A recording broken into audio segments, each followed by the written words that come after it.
I've always made a total effort, even when the odds seemed entirely against me. I never quit trying. I never felt that I didn't have a chance to win.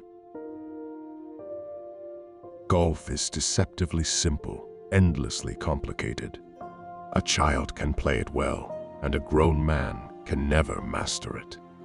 Any single round of it is full of unexpected triumphs and perfect shots that end in disaster. It is almost a science, yet it is a puzzle without an answer. It is gratifying and tantalizing. It requires complete concentration and total relaxation. It satisfies the soul and frustrates the intellect. It is at the same time rewarding and maddening. And it is without doubt the greatest game mankind has ever invented. The most rewarding things you do in life are often the ones that look like they cannot be done.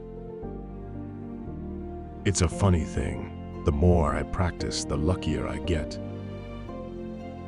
Always make a total effort, even when the odds are against you. Swing your swing. Not some idea of a swing. Not a swing you saw on TV. Not that swing you wish you had. No, swing your swing. Capable of greatness. Prized only by you. Perfect in its imperfection. Swing your swing. I know, I did. Success in golf depends less on strength of body than upon strength of mind and character. Hit it hard. Go find it and hit it hard again. The secret of concentration is the secret of self-discovery. You reach inside yourself to discover your personal resources and what it takes to match them to the challenge.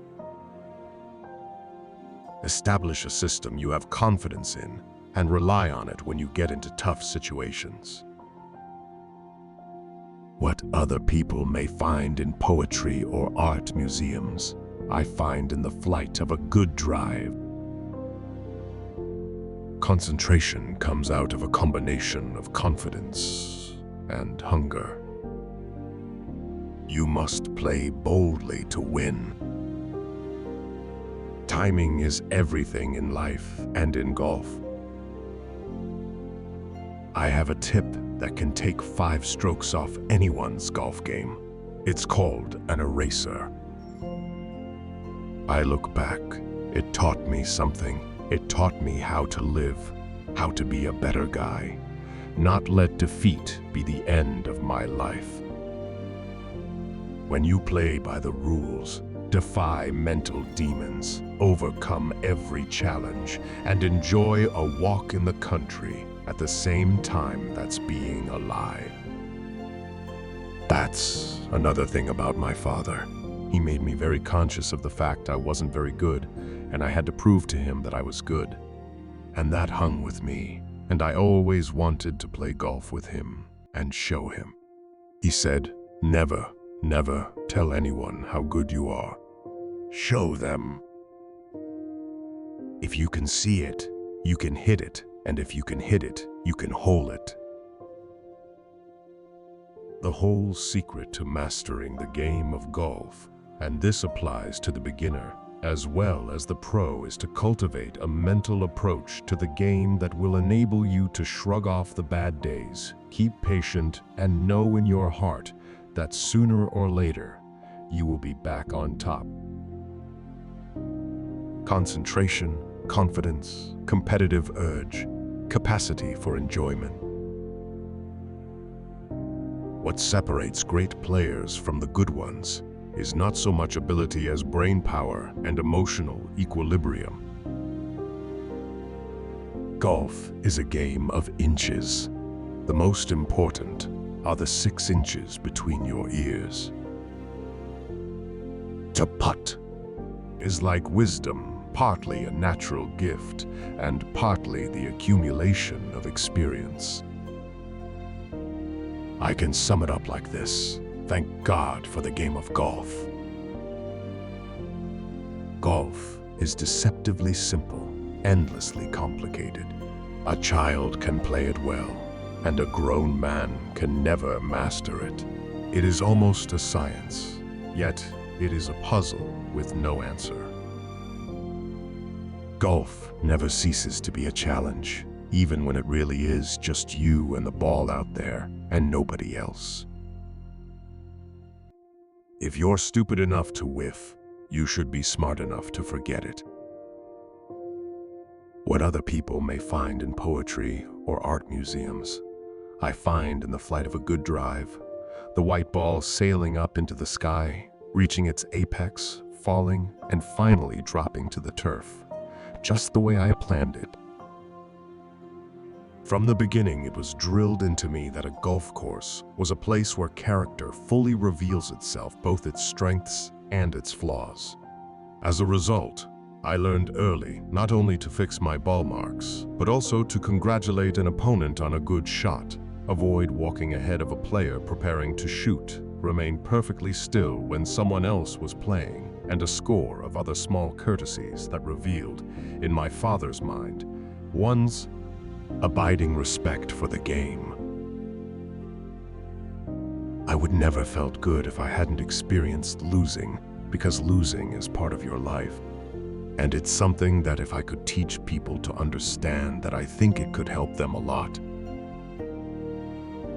I've been wearing hearing aids for a long time. The technology available now is simply unbelievable.